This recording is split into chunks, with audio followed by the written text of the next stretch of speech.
are the CEO of your health. Or are you? Many of us will advocate for our families and our friends and our spouses, but if we're women in particular, we will not advocate for ourselves. How many of you have had parents in a medical situation? Well, I'm going to give you 3 examples of how I intervened with my parents in medical situations that you could do the same thing. The first one is my mother had a stroke and had to have brain surgery. She has a low tolerance for drugs, and we told the medical team that. The next morning, they thought she'd had another stroke. I asked them to run blood levels. They did. The seizure meds were too high, and they adjusted it. With the stroke, she lost her high highs, low lows, very strong Southern woman, and she did not initiate. So when she was in the hospital again, I came in from out of town. The doctor came in, and I said, "Have you asked her about her pain levels?" He said, "What's your pain?" A 10. So drugs were administered. My father was very ill, on medication, and the doctor wanted him to stop that medication. I researched it, and it was one you were to be weaned from. I checked with the doctor, we adjusted the medication, and then he could completely stop it. I'm Dr. Nancy Gretzinger with a doctorate in educational leadership, and I'm a patient education specialist. My latest book is Enmeshed, The Truth About Incontinence and Mesh Complications. 50% of the women will suffer from incontinence. I had mild incontinence, went to a urogynecologist, and she said, "We're going to put mesh in, and it's a simple surgery." How many of you all have had surgery? How many of you have done the what if questions? What if this surgery does not work? What if this was a wrong decision on my part? That happened to me. I had multiple surgeries later and pretty miserable. What I found out is the year before I had surgery, the FDA had issued a communication that said mesh is permanent, may cause complications that require surgery. The surgery may not fix those complications and may affect your life. So what went wrong? I had blind faith in my surgeon. I did no research. So that started my path to researching different things that can make us more empowered medically. And hopefully you're going to find some new strategies you've never heard of that you can use and pass on to your family. There are 5 areas that I kind of categorize them under: procedures, physicians, places, paperwork, and parents. I'm going to share with you some strategies that you can put in what I call a medical empowerment kit. I will have a resource guide at the end of the bar that you can pick up that will give you some information that I'm sharing, and you don't have to worry about trying to remember all of it. So we're going to start with procedures, research, and elective surgery. All my past surgeries had been required. Research the procedure. I had mesh implanted. Mesh was not tested by the FDA. Mesh is permanent when implanted and can cause serious damage. Please be aware, if you're going to maybe have a procedure that requires a blood transfusion, to try to have a blood transfusion that you give your own blood before. Have you had an IV? Have you had to have blood taken? If the person sticks you twice and hasn't found a vein, request another one. Why would you want them to stick you again? Also, if you're having a procedure, try to have it outpatient. MRSA and sepsis are highly contagious, and you're going to catch those in the hospital. However, if you have a procedure, you wake up from your anesthesia,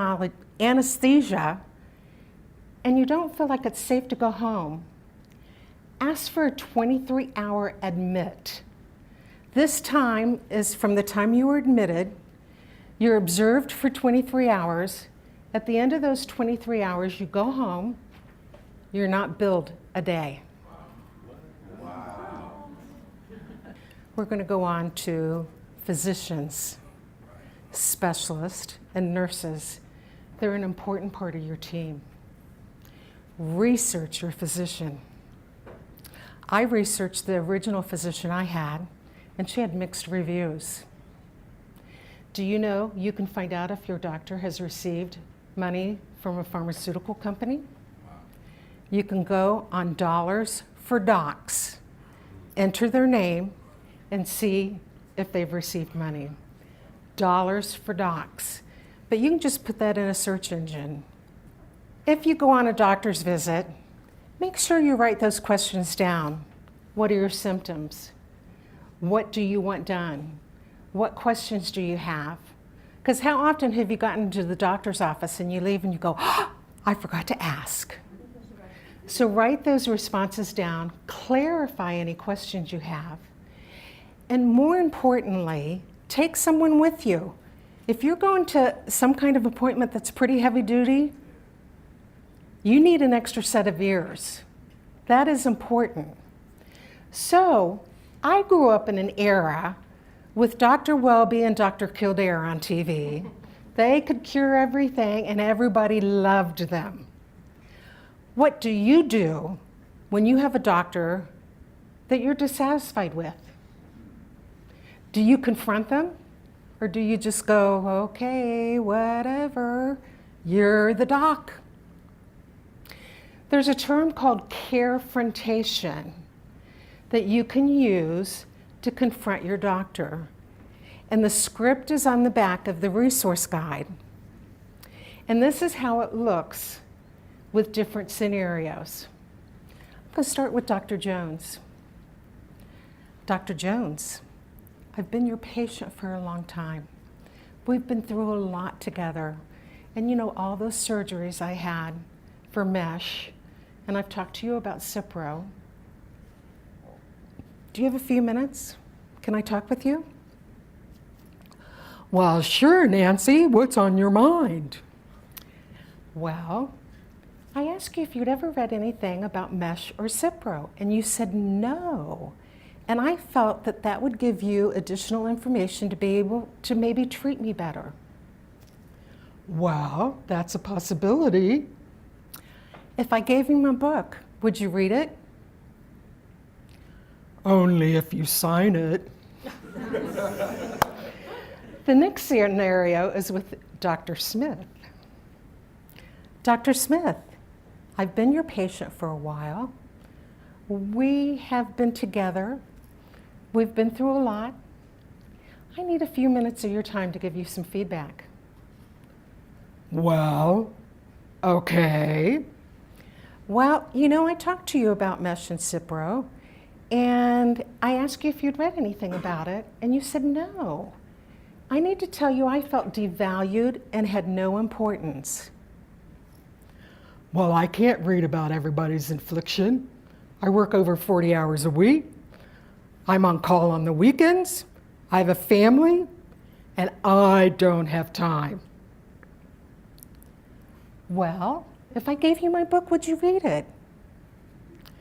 Where'd you get your MD? Wikipedia? If I wanted to read it, I've got medical resources that I can access. Again, this is a technique that you can use to be frank with your doctor and just see how it'll work out. The next area is places. We have urgent care, we have the emergency room, and we have the hospital. Are you aware that many urgent care and ER rooms, you can make an appointment online? Please realize when you go to an urgent care, they will not be able to do the same diagnostic workup that a hospital can. Right before the Super Bowl, several years ago, I started having pains across my chest that became progressively worse. I went to urgent care and they said, you need to go to the hospital. I went to the hospital and had gallbladder surgery the next day. You know, you need to know the hospitals in your area and what their specialties are. The trauma centers, the heart centers, the neuro centers. My secretary was shot during a home burglary. The best place to go for gunshot wounds in your city is county. If you are in an ambulance with a loved one, you can request where you want to go. Remember that. Unless it's an urgent life or death situation, they're going to take you to the best place they are aware of. When I was at urgent care with that gallbladder thing, they wanted me to go by ambulance. That was very intimidating to me, so I called a friend that lived close by and she took me. I had to sign an AMA, against medical advice, because I wasn't taking the recommendation that they had. Against medical advice, if you sign out of the hospital, your insurance company may not pay for it. Likewise, if the hospital dismisses you too soon and you go back for the same treatment, the hospital may not get paid. The fourth area, paperwork. I know all of you have insurance because we're required to do that for Texas. How many know what their deductible is? With that gallbladder thing, I also had pancreatitis. My deductible was $4,000. I could not afford to pay that. I worked out with the hospital that I could pay for $200 a month withdrawn from my savings account. I just paid it off this last September. But what will happen, you might get a surprise medical bill that you weren't expecting. You call and they say, we want all or nothing. Okay, that's easy, nothing. It went to collections and it's on my credit report. Suggest that you make a minimum payment monthly, and that will show your credit bureau that you have intent. On paperwork, if you are appealing that kind of stuff, make sure you document that, who you talk to, the time, and the summary. So you have the ability to go back if there's multiple conflicting stories.